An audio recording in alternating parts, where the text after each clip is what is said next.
Hello दोस्तों, learning by doing पे मैं प्रियंका आपका स्वागत करती हूँ। और जैसा कि आपके सामने है, यह है एनसीईआरटी ज्योग्राफी यानी भूगोल क्लास 6, जिसमें आज का लेसन है 5। इसमें आज की टॉपिक में हम बात करने वाले हैं वो है पृथ्वी के प्रमुख परिमंडल। वीडियो स्टार्ट करें उससे पहले अगर आप हमारे चैनल पर नए हैं तो वीडियो को लाइक कर चैनल को सब्सक्राइब कर ऑल का बटन प्रेस कर दें, ताकि डेली के आने वाले जो वीडियो हैं आपको इजीली मिल सके। तो दोस्तों, आज का जो लेसन है 5, इसमें जो आज का टॉपिक है वो है पृथ्वी के प्रमुख परिमंडल। चलिए, इससे संबंधित क्या क्या चर्चाएं किया गया है उसके बारे में हम लोग जानकारी हासिल करते हैं। तो दोस्तों, इसमें सबसे पहले बात किया गया है कि पृथ्वी की सतह ऐसी है जिसमें पर्यावरण के 3 प्रमुख घटक आपस में मिलते हैं तथा एक दूसरे को प्रभावित करते हैं। इसके अलावा जो बात किया गया है दोस्तों वो है कि पृथ्वी का ठोस भाग जिस पर हम रहते हैं उसे भूमंडल कहा जाता है। ठीक है, और थोड़े से आगे चलें तो दोस्तों, जो बात किया गया है वो है कि गैस की परतें जो पृथ्वी को चारों ओर से घेरती है उसे वायुमंडल कहा जाता है, जहाँ ऑक्सीजन, नाइट्रोजन, कार्बन डाइऑक्साइड तथा दूसरी गैसें पाई जाती हैं। ठीक है, इसके अलावा जो बात किया गया है दोस्तों वो है कि पृथ्वी के बहुत बड़े भाग पर जल पाया जाता है, जिसे जलमंडल कहा जाता है।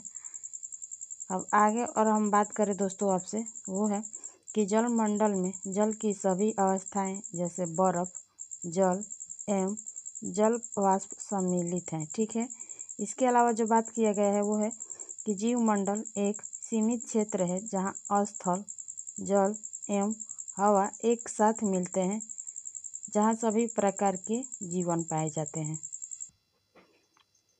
अब आगे जो टॉपिक है दोस्तों वो है भूमंडल। इसके बारे में क्या क्या किया गया है, चलिए इसके बारे में जानते हैं। तो दोस्तों, पृथ्वी के ठोस भाग को भूमंडल कहा जाता है।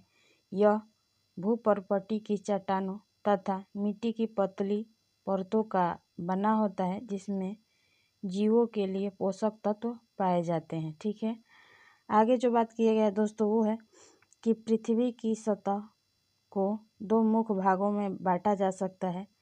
बड़े स्थलीय भूभाग को महाद्वीपों के नाम से जाना जाता है तथा बड़े जलाशयों को महासागरीय बेसिन के नाम से जाना जाता है।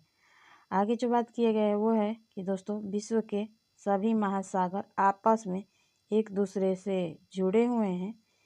और आगे जो टॉपिक में बात किया गया है दोस्तों वो है कि समुद्र जल का तल सभी जगह एक समान होता है और स्थल की ऊंचाई को समुद्र तल से मापा जाता है, जिसे शून्य माना जाता है। ठीक है, आगे चले दोस्तों तो बात किया गया है कि विश्व का सबसे ऊंचा शिखर माउंट एवरेस्ट समुद्र तल से 8,850 मीटर ऊंचा है और विश्व का सबसे गहरा भाग प्रशांत महासागर का मेरियाना गर्त है, जिसकी गहराई जो है दोस्तों 11,022 मीटर है। ठीक है, अब आगे जो टॉपिक है दोस्तों इसमें वो है चर्चा किया गया है महाद्वीप के बारे में।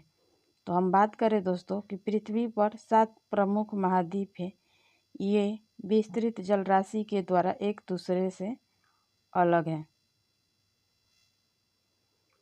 दोस्तों, ये महाद्वीप हैं एशिया, यूरोप, अफ्रीका, उत्तरी अमेरिका, दक्षिणी अमेरिका, ऑस्ट्रेलिया तथा अंटार्कटिका। ठीक है, इसके बारे में जो है दोस्तों एक एक के बारे में अच्छे से चर्चा किया गया है।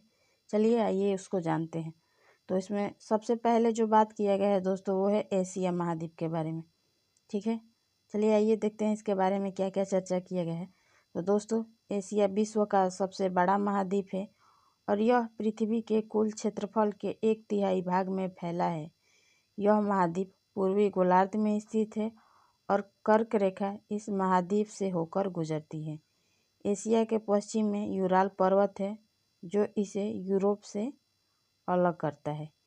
इसके अलावा जो बात किया गया है दोस्तों वो है कि यूरोप एवं एशिया के संयुक्त भूभाग को यूरेशिया यानी यूरोप प्लस एशिया कहा जाता है। ठीक है, अब आगे जो दूसरा है दोस्तों वो है यूरोप महाद्वीप। चलिए इसके बारे में क्या क्या चर्चा किया गया है उसको जानकारी हासिल करते हैं। तो दोस्तों इसमें बात किया गया है कि यूरोप एशिया से बहुत छोटा है और यह महाद्वीप एशिया के पश्चिम में स्थित है। इसमें आगे जो बात किया गया है दोस्तों वो है कि आर्कटिक वृत्त इससे होकर गुजरता है और यह 3 तरफ से जल से घिरा है। दोस्तों अब तीसरा जो है वो है अफ्रीका महाद्वीप। चलिए आइए देखते हैं इसके बारे में क्या क्या चर्चा किया गया है।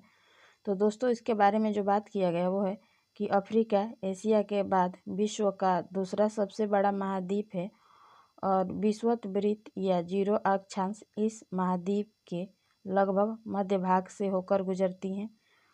और आगे जो बात किया गया है वो है कि अफ्रीका का बहुत बड़ा भाग उत्तरी गोलार्ध में स्थित है और अफ्रीका एक ऐसा महाद्वीप है जिससे होकर कर्क, विषुवत तथा मकर तीनों रेखाएं गुजरती हैं। आगे जो बात किया गया है दोस्तों इसमें वो है कि सहारा का रेगिस्तान विश्व का सबसे बड़ा गर्म रेगिस्तान है जो कि अफ्रीका में स्थित है और अफ्रीका महाद्वीप चारों ओर से समुद्र एवं महासागरों से घिरा है।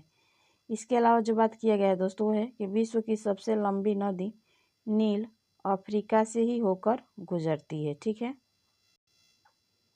आगे जो बात किया गया है दोस्तों वो है उत्तरी अमेरिका के बारे में। चलिए देखते हैं कि उत्तर अमेरिका के बारे में क्या क्या बात किया गया है।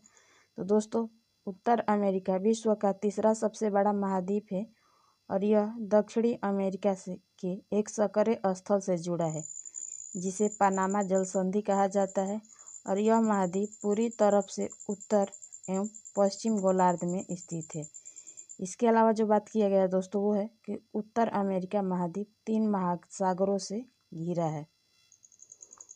और अगला महाद्वीप जो है दोस्तों वो है दक्षिणी अमेरिका। इसके बारे में क्या चर्चा किया गया है। तो दोस्तों दक्षिण अमेरिका का अधिकांश भाग दक्षिणी गोलार्ध में स्थित है और विश्व की सबसे लंबी पर्वत श्रृंखला एंडीज की सबसे लंबी पर्वत श्रृंखला एंडीज इसके उत्तर से दक्षिण की ओर फैला है। और जो बात किया गया दोस्तों वो है कि दक्षिण अमेरिका में विश्व की सबसे बड़ी नदी अमेजन बहती है। ठीक है, अब आगे हम बात करेंगे दोस्तों वो है ऑस्ट्रेलिया महाद्वीप के बारे में। क्या बात किया गया है दोस्तों। तो ऑस्ट्रेलिया विश्व का सबसे छोटा महाद्वीप है जो कि पूरी तरह से दक्षिणी गोलार्ध में स्थित है और ऑस्ट्रेलिया महाद्वीप चारों तरफ से महासागरों तथा समुद्र से घिरा है। इसे द्वीपीय महाद्वीप भी कहा जाता है। आगे जो बात किया गया है दोस्तों वो है अंटार्कटिका के बारे में। क्या बात किया गया है, चलिए आइए इसको जानकारी प्राप्त करते हैं। दोस्तों अंटार्कटिका एक बहुत बड़ा महाद्वीप है जो कि दक्षिणी गोलार्ध में स्थित है और दक्षिण ध्रुव इस महाद्वीप के मध्य में स्थित है। अब आगे जो बात किया गया है दोस्तों वो है कि अंटार्कटिका महाद्वीप दक्षिणी ध्रुव में स्थित है, इसलिए यह हमेशा मोटी बर्फ की परतों से ढका रहता है। आगे है कि अंटार्कटिका महाद्वीप पर किसी भी प्रकार का अस्थायी मानव निवास नहीं है।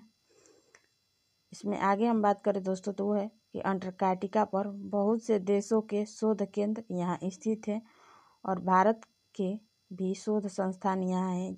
इसके नाम हैं मैत्री तथा दक्षिणी गंगोत्री। ठीक है, भारत के जो शोध संस्थान है उसका नाम है मैत्री तथा दक्षिणी गंगोत्री। ठीक है, अब आगे चले और हम बात करें दोस्तों तो वो है जलमंडल के बारे में। चलिए आइए देखते हैं इसके बारे में क्या क्या बात किया गया है।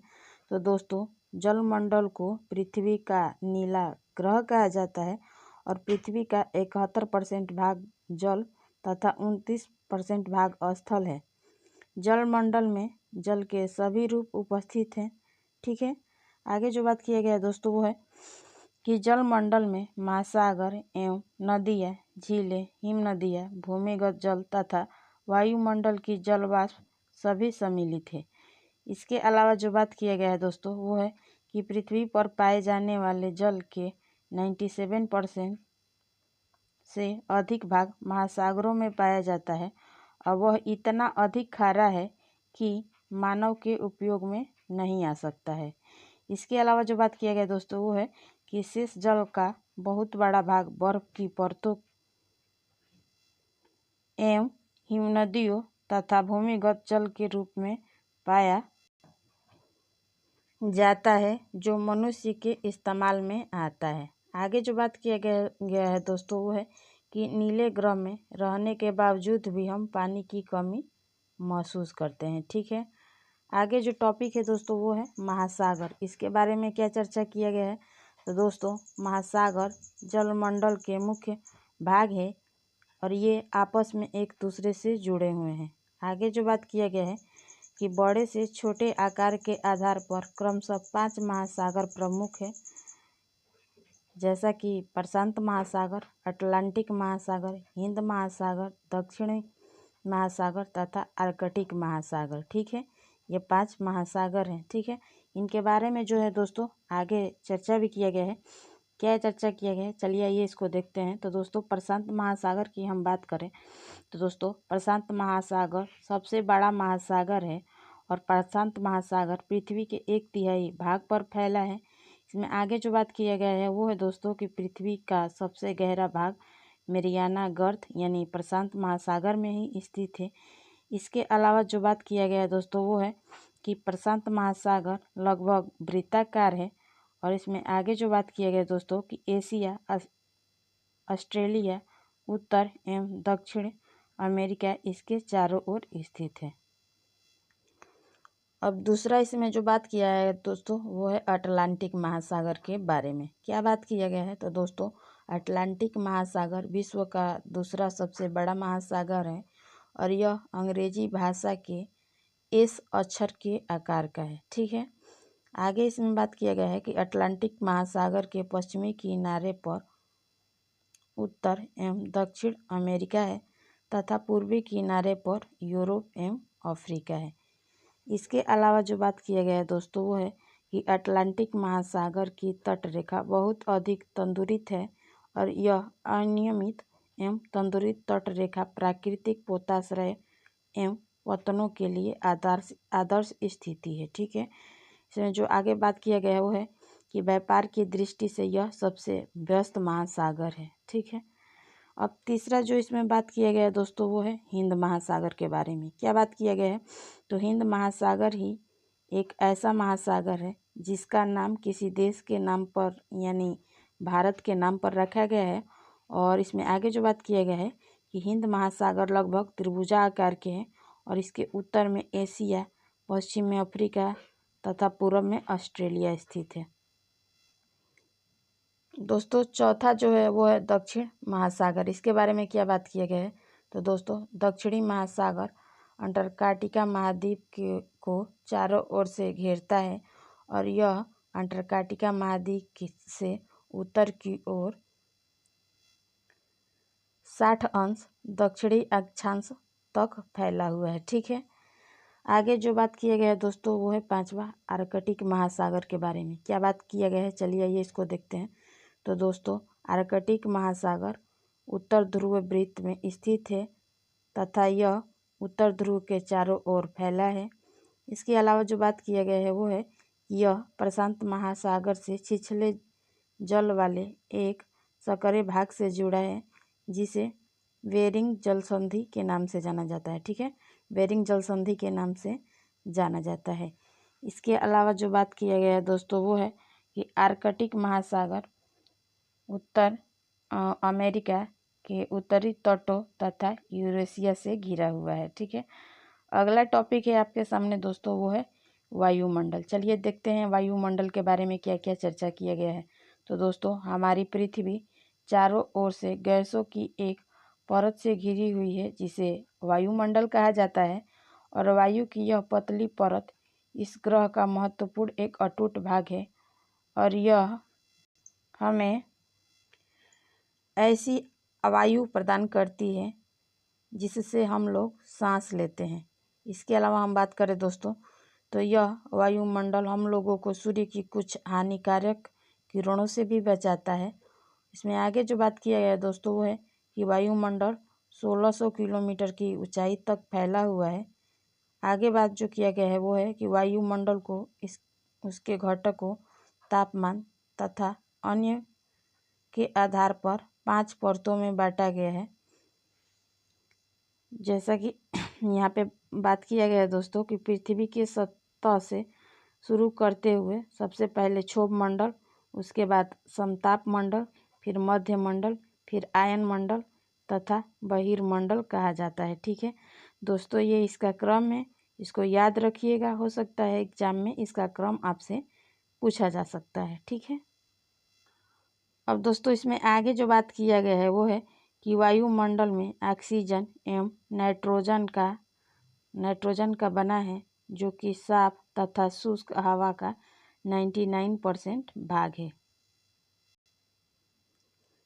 दोस्तों इसमें आगे जो बात किया गया है वो है कि आयतन के अनुसार नाइट्रोजन 78%, ऑक्सीजन 21% तथा दूसरी गैसें जैसे कार्बन डाइऑक्साइड, आर्गन इत्यादि की मात्रा जो है 1% है। ठीक है, इसमें आगे जो बात किया गया है वो है कि कार्बन डाइऑक्साइड यद्यपि बहुत कम मात्रा में है, लेकिन यह पृथ्वी के द्वारा छोड़ी गई ऊष्मा को अवशोषित करता है, जिससे पृथ्वी गर्म रहती है और वह पौधों की वृद्धि के लिए आवश्यक है। ठीक है, आगे जो बात किया गया है इसमें दोस्तों वो है कि ऊंचाई के साथ वायुमंडल में भिन्नता आती है और यह घनत्व समुद्री तल पर सबसे अधिक होता है। जैसे जैसे हम ऊपर की ओर जाते हैं यह तेजी के साथ घटता है।